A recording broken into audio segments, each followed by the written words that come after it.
Phantom Menace had overcome a critical panning to become the highest-grossing film of 1999. As the most eagerly anticipated film in probably 20 years. All these people are lined up to get tickets to a movie that hasn't even been released yet. It makes a ton of money. But despite recruiting a new legion of younger fans, the old guard was left cold. I remember going to see the first prequel, and we're about halfway through the movie. Our only other choice would be to submit a plea to the courts. The courts take even longer to decide things than the Senate. And I said, what the hell is this movie about? I couldn't figure out where it was going, what it was building towards. Convoluted plot aside, it was building toward a sequel. There was a lot of pressure on George to somehow make Episode 2 more likable, better than Episode 1. But if George Lucas was to make a superior Star Wars Episode 2, the question to be asked was, had he learned any lessons from Episode 1? I may have gone too far in a few places.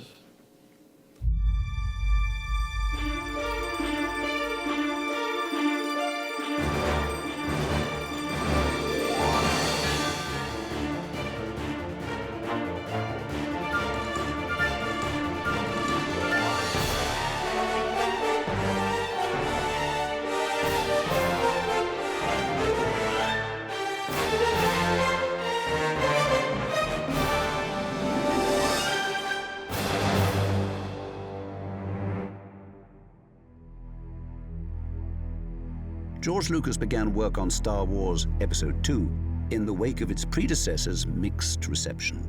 I'm not too big on the acting. I was kind of disappointing in the ending. Thumbs way down.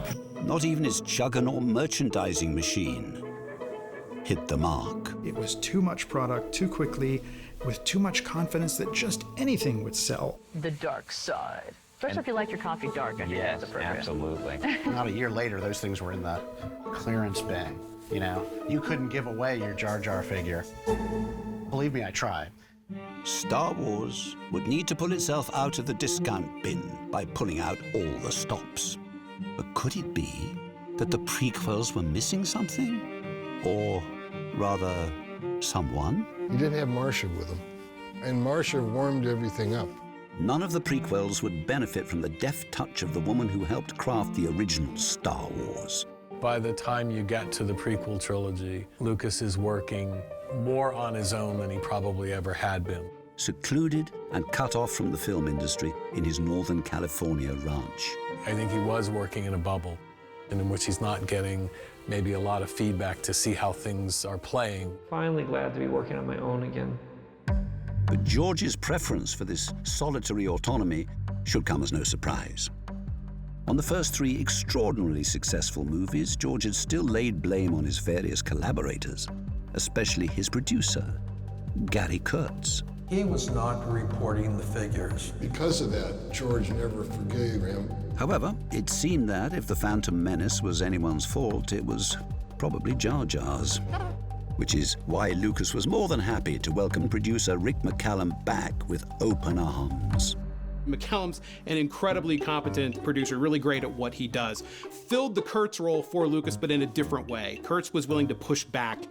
McCallum was the one who just said, whatever you need, we'll get you. And whatever vision you want on screen, it's yours to go with. With McCallum returning as wingman, George felt comfortable doing something he passed on during the first trilogy, returning as director. And of course, he'd be returning as writer. So the first order of business was a script. One of the historical things about Episode 2 is that they wanted it filmed entirely using digital cameras. Oh, okay, we'll get to the script. Digital cameras, sure. Everybody does that these days. The digital cameras were basically prototypes. They had not really been fully employed on any other movie ever. And even at the time, there was a lot of talk about, well, that may not work. George fully believed that he could control everything. Light, performances, sets, all of it. Almost all the sets in Attack of the Clones are digital sets. But before the cameras rolled, if indeed digital cameras can do that, finally it was time to work on the script. Casting auditions. Well, yes, casting. That's very important too. And speaking of which, you may remember this funny little boy. You're a funny little boy. Now he'd have to be replaced with a much larger, angrier boy. Annie. Anakin. Annie makes me sound like a little boy. A challenge with casting Anakin is that you need someone who looks like a more mature Jake Lloyd, but has a rebellious streak. So they naturally cast their eyes over Hollywood's bad boys, and in the year 2000, none was hotter than this guy. Leonardo DiCaprio was one of the original choices, as I understand it. Have you been to Skywalker Ranch? Yeah, I was there. You were there? Yeah. In fact, there was a time where we thought that was going to be the case. Instead, 1,500 casting tapes were whittled down to just 5 in-person auditions with George Lucas. One of those was a young actor who had flirted with the dark side in his previous work. Hayden Christensen was seen in a film starring Kevin Kline called Life is a House, and he's pretty good in it. Thanks for talking about me behind my back. It's useful in court. What are you doing in my room? I locked the door! Get out! Fuck you! And I think that is what brought him to their attention after Leonardo DiCaprio was not going to be in the role. Don't try to grow up too fast. I am grown up. Hayden has good, what we call shit quality. That is to say, he could bring a touch of the potentially unpleasant to the role. There was just the possibility that, yes, he could become eventually Darth Vader. But Anakin's turn to the dark side wasn't happening just yet. In the meantime, there was a decidedly unpleasant character that needed to be cast. Lucas brought Christopher Lee in to be the nominal villain of the prequel trilogy. Lee was cast as Count Dooku, a former Jedi destined for the dark side. Peter Cushing is the head villain in Star Wars. Charming to the last. A famous Hammer horror film star. His co-star in all those great Hammer horror films is Christopher Lee. It was just great to keep that kind of casting going. As you see, my Jedi powers are far beyond yours. Now, back down. With casting complete, George and his trusted producer Rick McCallum started packing their bags for Sydney, Australia. Because much like the situation with the pound back on the original movies, Australia offered an excellent exchange rate, tax breaks, and brand new cutting-edge film studios. Perfect for George Lucas's cutting-edge script. Oh yeah, the script. Actually, this was all starting to sound familiar. On Return of the Jedi, famously, Lucas didn't get around to the script until a few months before production began. The same thing kind of happened on Attack of the Clones. He had outlines and artwork and pre-production. But to the chagrin of Rick McCallum, not a script. There were people building models on stories they're not aware of, that Lucas isn't really aware of, and they've got sound stages reserved, and they know the date they're going to shoot. It's flying without a net. It was time for Lucas to stop playing with his toys. No, not those, these. And start putting pen to paper because the clock was ticking for the crew in Australia. And they're just waiting for the final script to land on the desk. But by March of 2000, the only thing on the desk was Lucas's handwritten rough draft. Far from a final shooting script, with far from a final title. The title of the first draft that he put on there was Jar Jar's Great Adventure. Yeah, that was tongue-in-cheek. It was kind of like a slap in the face to the critics who panned Jar Jar Binks. But all joking aside, was the pressure of having to course-correct the prequel trilogy getting to George? Well, I think he was dealing with the fallout from Phantom Menace. He'd taken a bit of a pounding on that. George decided he would need help polishing the script, but not to worry, because... From master storyteller George Lucas comes the adventures of young Indiana Jones. Once again, it was Indiana Jones who saved the day. Well, Indy and screenwriter Jonathan Hales. Mm-hmm. I'd worked with George on Young Indiana Jones. We knew each other. We were used to working together. It was good. So good that George felt comfortable inviting Jonathan to the ranch to explain his vision, or at least what there was of it so far. He knew how he wanted Attack of the Clones to start. And he sort of knew where it should go to end. What he didn't have clear in his mind was all the stuff in between. Clearly, they had their work cut out for them. For the next couple of days, we sat there and started to put together the story of Attack of the Clones. And after going through the outline, I went into my office and wrote the picture. top of Jonathan's to-do list two of the film's most important plot points. The first of which... This wonderful kid who eventually ends up embracing the dark side and becoming the evil lord. Next... set up the story of the clones. Long-standing in Star Wars lore. You fought in the Clone Wars? I mean, we've heard about the Clone Wars since 1977. That's kind of the mystery. But for Jonathan, the biggest mystery involved deciphering just the right balance of Jar Jar, who had slightly worn out his welcome. Mr. Bustin with happiness seeing you again, Annie. At one point, George wanted Jar Jar to go with Anakin and Padme when they leave Coruscant and go back to her home planet. Excuse me? No. And I said, no, George, we really won't do that. So Jar Jar got left behind. But there was one person Hales couldn't get rid of, an increasingly impatient Rick McCallum. He wanted a script. He was out in Sydney playing around with the blue screens or whatever.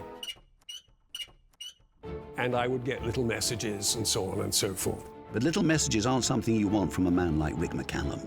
And so Hales had to get this pit bull producer off his back. Secretly, without telling George, when I'd done the first draft, before it was revised, we FedExed a copy of it to Rick in Sydney to keep him happy. And soon, the little messages turned into little gifts. He sent me champagne, so there you are. And in June 2000, just before the start of principal photography, Lucas and Hales turned in their final shooting draft. At last, Jar Jar's great, Attack of the Clones was ready to go before those digital cameras. With production in Sydney, Australia looming, the world had reached fever pitch about the second prequel movie. Whatever it was called. There was always huge excitement and discussion among the fan base as to what the title of the next movie was going to be. So the title was always very carefully hidden until the last moment. And the anticipation was palpable. Attack of the Clones.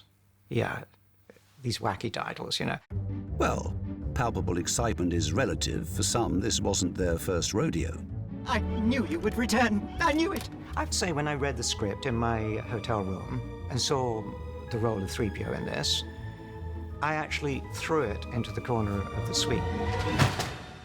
I think perhaps we'd better go indoors. It had taken Anthony much less time to read his role than he'd expected. I don't know why I was out there. It was like, he was nothing.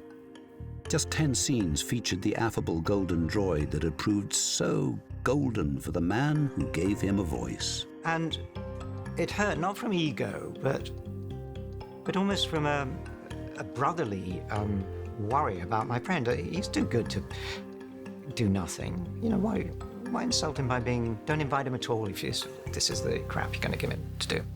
If they had needed our help, they would have asked for it. Nevertheless, in June of the year 2000, cameras began to roll on Attack of the Clones. Lucas is renting out the soundstage for something like 3 years, just so the stage is constantly available to him. If there's footage missing, he can call people back at the last minute to go down and film. This is Lucas's ability to control every aspect of the filmmaking.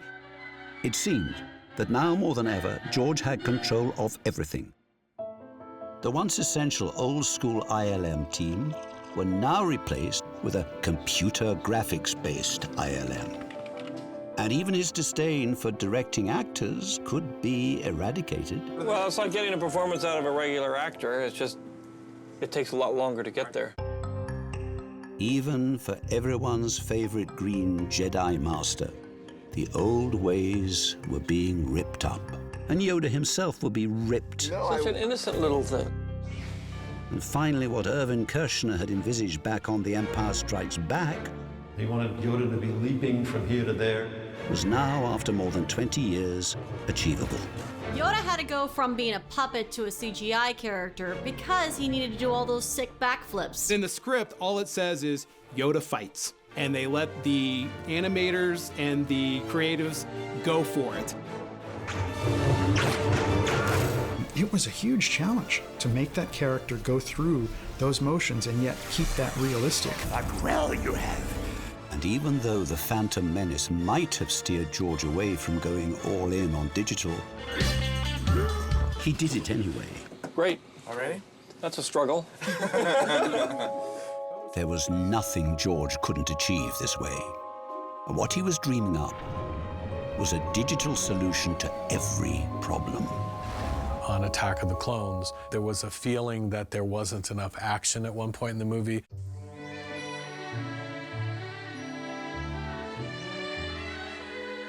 George had this idea about the assembly line, the droids. And I think it works very well. It's a good sequence. Oh, no! However, George's long-standing mantra, "Oh, don't worry about it, we'll fix it later in post," that had served him so well in the past, now created a very different kind of problem. It's so dense, every single image has so many things going on, so many things going on, so many things going on, so many things going on. But was having so many visual effects replacing practical actually practical? John Knoll, visual effects supervisor, was asking, when are we going to outfit some actors as clone troopers so we can get all of these close-ups? And the answer was, we're not going to build a single clone trooper outfit. We're not going to film any actors. Even if it's an insert shot of somebody pulling a trigger, it's all going to be digital. The army? Yes. And so even the great champion of digital, John Knoll, was saying, wouldn't that just be easier to do practical? You are the ones that have to deal with the overall picture. But for the actors who still hadn't been replaced, the green and blue voids they found themselves working in every day presented their own challenge. Green screen can be a nightmare, and also it's just green screen, there's nothing there. It can be a kind of deadening process. Also disheartening for certain members of the cast was having to watch their more nuanced work fall by the wayside to make room for more action and excitement. The scene I really liked the most, Padme is alone at night with 3PO in a garage, whatever. And she asks 3PO if he's happy, and he said, well, it's very difficult being like this. What do you mean? Well, naked, if you pardon the expression.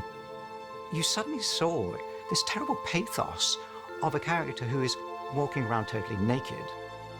And so Padme is the one who puts the pieces on C-3PO, and there's something very sweet about that. Well, there might have been, but the decision was made that the scene slowed the film down. We never got to see how C-3PO went from his birthday suit to his golden armor. And Lucas said, nope, he's already going to have it on. I am C-3PO. Here's one of the tragedies for me. One of the things 3PO's not had ultimately was an ability to share his humanity.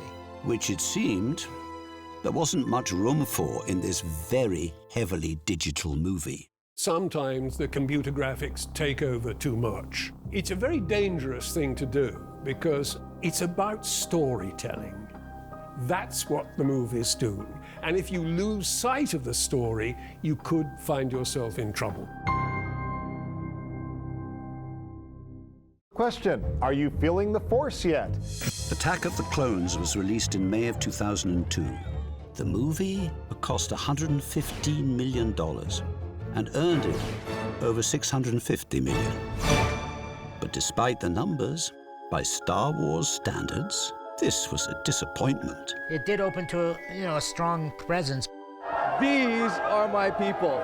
It definitely was hurt a bit by the critical reviews of Phantom Menace. Attack of the Clones had been knocked off the top perch by an arachnid. For the first time, a Star Wars film was not #1 at the box office. It was Spider-Man. This was not the deflation many fans felt after Phantom Menace. Better reviews than Phantom Menace. Not great reviews, though, overall.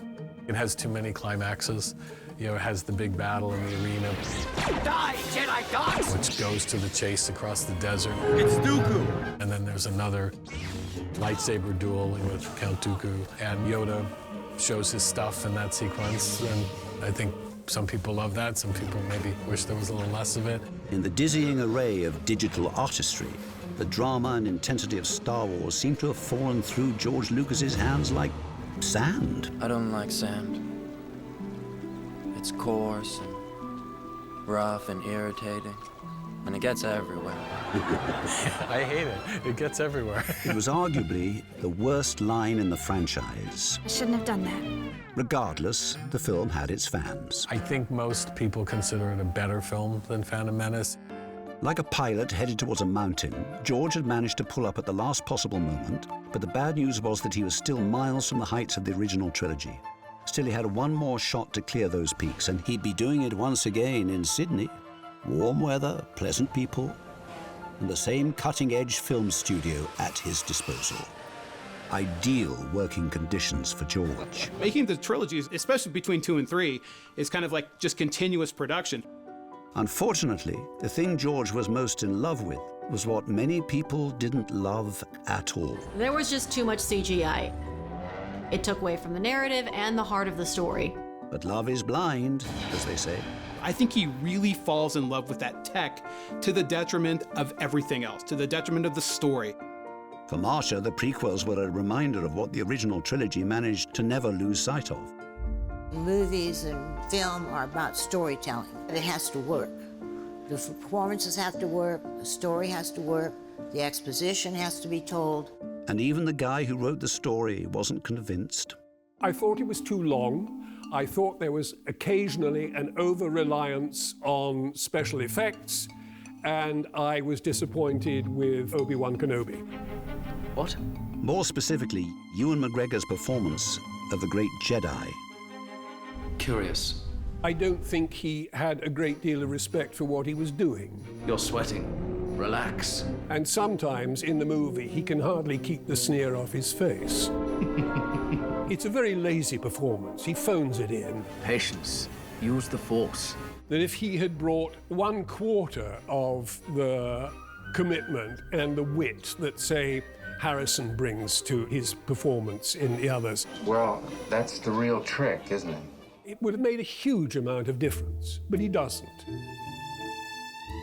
And so you may not be surprised to hear that Jonathan Hales wasn't so keen to come back for the next movie. Not really. No, I was perfectly content with what had happened. Well, at least Jonathan's happy.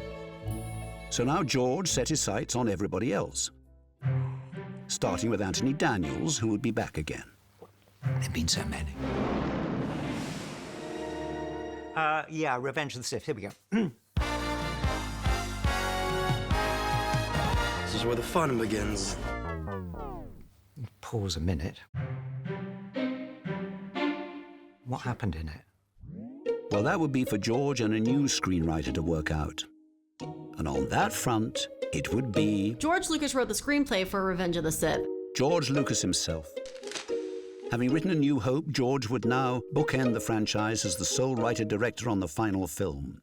But based on George's track record... He's not an actor's director. Wasn't so fantastic at writing dialogue. Maybe that wasn't the best idea.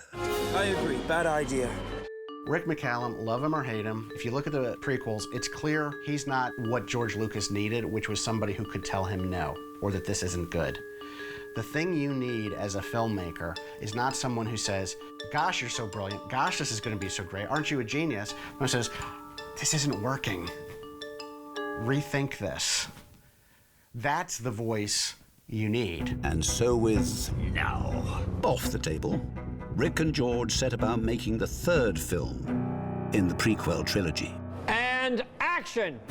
As filming began on June the 30th, 2003, Revenge of the Sith was a smooth operation. From the camera to the computer, shooting, editing, and even rewriting were all happening at the same time. And Tom Stopper was brought in to do a lot of rewrites, but he was uncredited.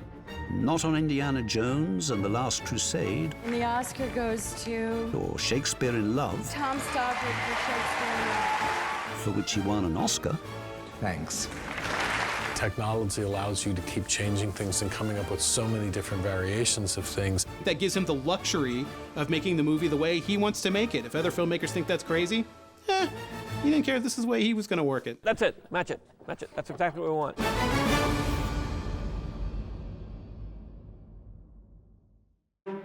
With near limitless digital potential, George had more creative control than he'd ever had, or as more fanatical advocates would call it,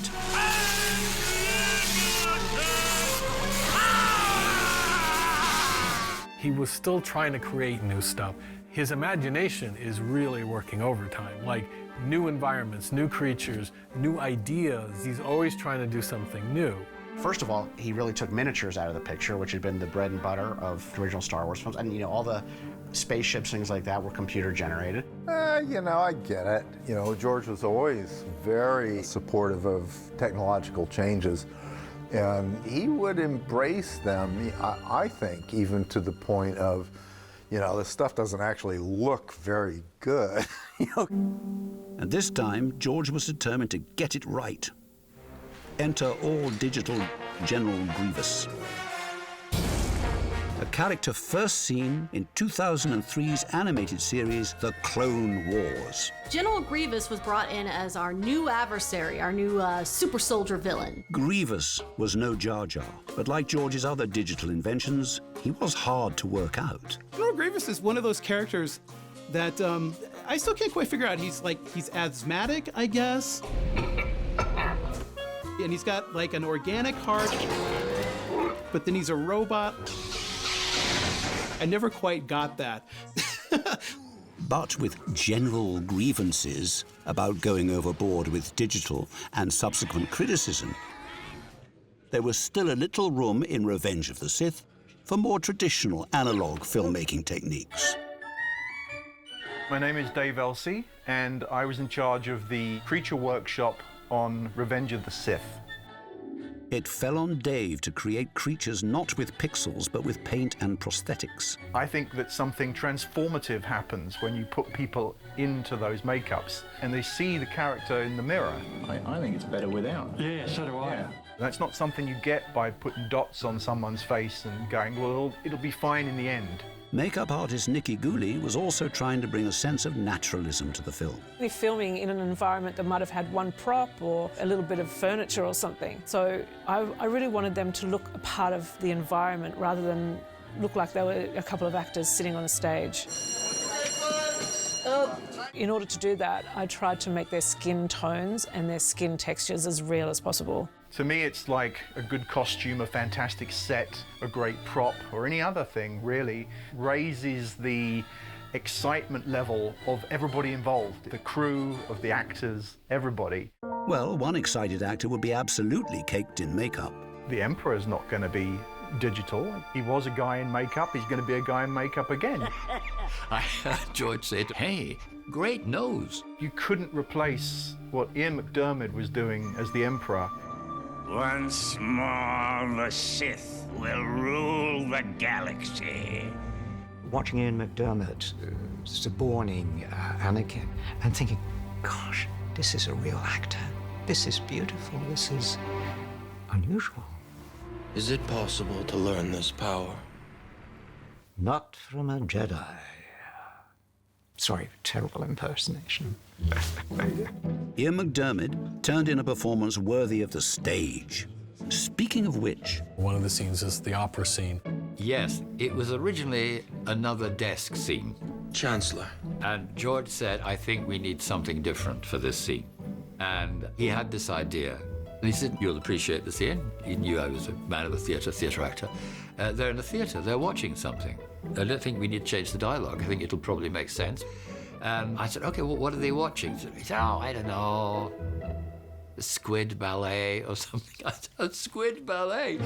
And so the Emperor Palpatine became a patron of the cephalopod arts in this famous scene. People say, is there anything positive you can say about this evil person? I say, yes, one thing, he likes going to the theatre. However, people wouldn't be lining up for Squid Lake. George had nearly completed 3 prequels for a total cost of nearly $350 million. The ultimate prologue to one of the greatest stories ever told. I do think one of the problems with the prequel trilogy is it's really only one movie worth of story. What? The only thing that's relevant in Phantom Menace is that Obi-Wan and Anakin meet. Pleased to meet you. And the Emperor meets them. We will watch your career with great interest. And the only thing that's relevant in Attack of the Clones is that Anakin and Padme fall in love. You love me? The rest of it is filler. I'm just a simple man trying to make my way in the universe. Really? And really, all the prequels were leading to just one moment. How does Anakin become Darth Vader? And that's told in the third film of the prequel trilogy. You have done that yourself. And for a PG-rated movie, what a story it is. This is about somebody good collapsing into something bad and the whole galaxy going with him. You know, the other ones are about climbing out of that hole, about finding goodness. Those are all inherently positive stories. This is the one that was always going to be dark. We know how it ends. The entire prequels were leading up to one hotly anticipated moment. You've changed. The thing that I had never seen as a kid, but I'd always envisioned, was how Vader becomes Vader. And for this, George Lucas simply could not fail. And to make sure he got it right, he went to extraordinary lengths.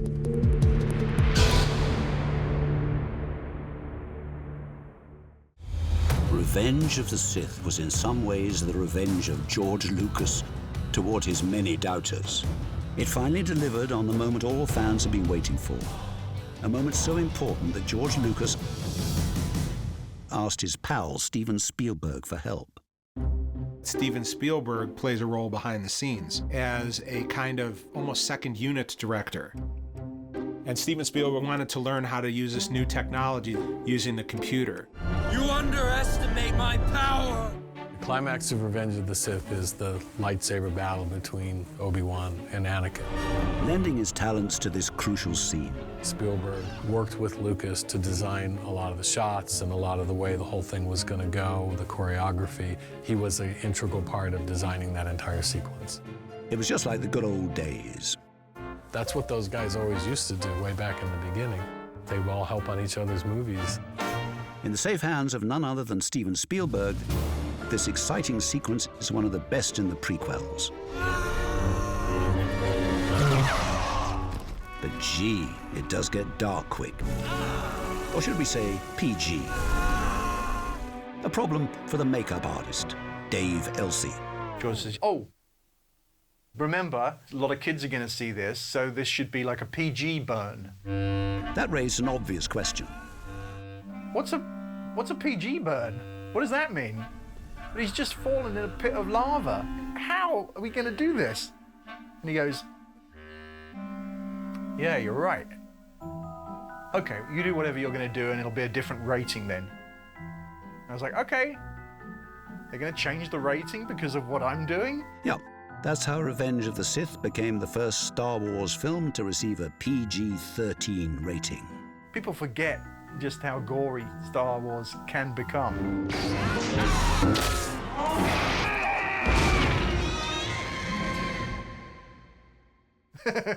But for a scene at the very center of everything that is Star Wars, it was worth it. It's something that you need to see to understand what's inside the Vader suit and why Vader is actually quite tortured.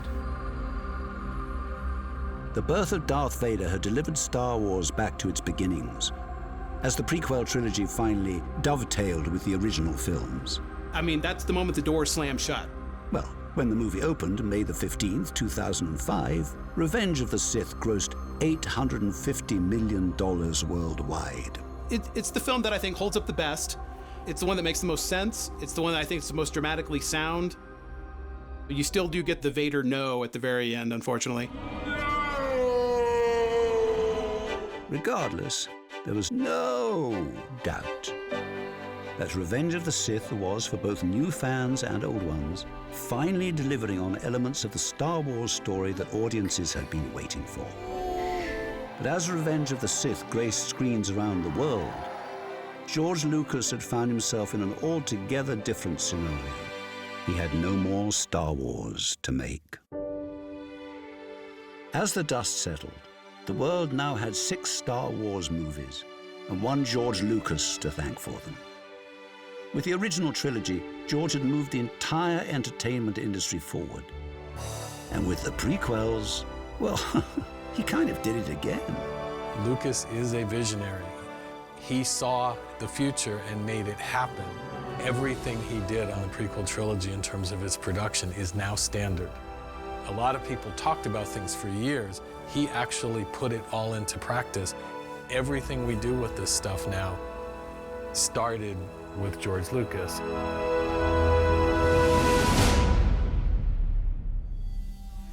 After an incredible 6 movies, grossing a cumulative total of $4.3 billion and counting, this young boy from Modesto had looked up at the stars and dreamed.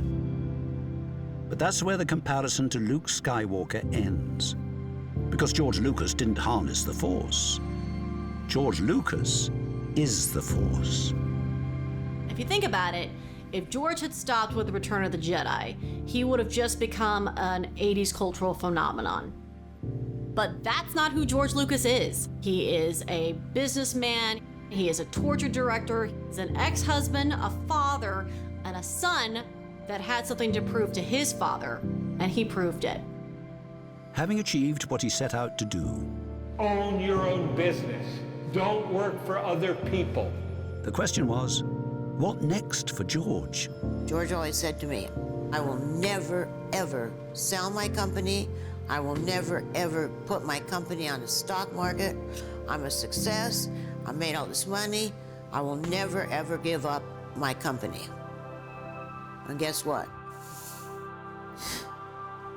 He sold it. That made me sad. In October 2012, for the first time, Star Wars would be in the hands of another creative force. Headline, George Lucas sells Star Wars to Disney. Why not? He's done his time. He's put it in, and that's a chunk of money. I think I'd be tempted. I think the $4.2 billion that George sold was low. I think it was worth much more than that. It's hard to put a price on a cultural phenomenon. The value Star Wars has to us all is priceless, and the galaxy George Lucas created continues to enrich our lives. But George Lucas paid a high price to revolutionize the film industry. Divorce in California is a 50-50 divorce. So we split that personal money that we owned personally.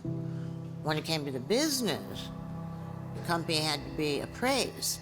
According to Marcia, George signed a promissory note promising to pay her for her share of Lucasfilm. And that's what George owed me. And then my lawyer said to me, you know, Marcia, you're making a really big mistake here, because if you have this note and it's unsecured, George could bankrupt the company tomorrow. Meaning Marcia's fate would be linked to Lucasfilm's future. At that time, George didn't need to pay Marcia anything. The promissory note was for a percentage of Lucasfilm when he sold it, which at the time was 30 years away. But it seems that was too long for George. I never asked him to pay down the note, but he wanted to. He wanted me gone forever with no contact. Marcia says that George found the cash to pay her then, so he would never owe her anything in the future. The common belief is that George had to sell the graphics group to Steve Jobs in 1986 to pay for his divorce. Graphics Group eventually became Pixar. But George didn't just want Marcia gone from his life financially. It looked like he wanted something else altogether. This is painful. We didn't just make it work. We made something really, really, really special. After the divorce in 1983, George Lucas completely severed all financial ties with his ex-wife. But for Marcia, there were heavier losses to come. This is painful. But when I left George, he was very unhappy. He was very hurt. And the way he dealt with my leaving him was to decide that I never existed. She was an inspiration to George. She was with him every step of the way. He erased me from history. He wouldn't. As far as I know, my daughter wasn't even supposed to mention my name in his house. You know, he just was so resentful and so angry at me for leaving. And he just sort of, that's the way he had to deal with it. And Marcia was the shining bright light of Lucasfilm. They wrote a book called The First 20 Years of Lucasfilm. I opened up the book and I looked at the index and it said, Marcia Griffin Lucas, one page. Marcia Griffin Lucas was an assistant editor I married in 1969. And she was George's love of his life. You don't think that hurts? You don't think that was a knife in my heart? George and Marcia's relationship is a long, long way from where it all began. I love you. I know. Is he still in love with her? I think deep down he is, but if you talk to him and you watch his movements, I hate to use this word, but I think he hates her. Did you ever call him or email him or send him a letter ever and just say, what are you doing? Like, I know you hate me, but You know, I didn't, because it's been how many years now? 40 years? And our daughter got married, you know, when we went to her wedding. He never spoke to me at the wedding. He didn't want to have anything to do with me, ever. I don't think he's forgiven me leaving. I don't think he ever will. I won't ever be able to say goodbye to him. With the tragic lost love of these two extraordinary filmmakers. Yeah, that's a sad thing. That's a sad thing about divorce. The magic of the first 3 Star Wars movies is fading into history. But like the desert sands of Tatooine, things change with time. Marcia did remarry soon after the divorce, then divorced again in 1993, and in 2013, George also remarried. He has a new wife. I was at his wedding. She's wonderful. He has a whole new life. In the 45 years since Star Wars, for those who made the film and history, much has changed. I've called up many times, and I don't get a return phone call. But what they created all those years ago, well, it hasn't changed. Well, it's changed a little. But since that first opening crawl, the impact this film has had on so many, in so many different ways, across multiple generations, is a testament to these most extraordinary people. Somebody were to ring and say, we're gonna make Star Wars 10, 11, and 12. Do I have to? But I am the Anthony Daniels who has, is, and forever will be. C-3PO, human-cyborg relations. From the people who love the movies to the people who made them. From in front of the camera to the people who actually built the camera. The story of the first 6 Star Wars films is vast and complicated. But at the heart of this epic franchise, everyone can agree, lies the most important ingredient of them all. That being an absolutely incredible, compelling story. What's wonderful about Star Wars is that when you watch the movie, you're not watching a movie, you're watching the movies.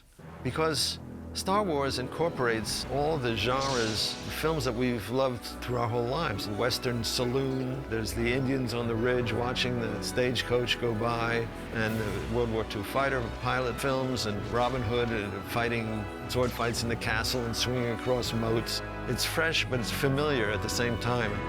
George Lucas and Marcia Lucas made incredible movies, unlike anything the world has seen before or since. But what George Lucas has built is a staggering legacy. He's building his museum now. And he's still building it. He hasn't stopped building. You know, he's always building.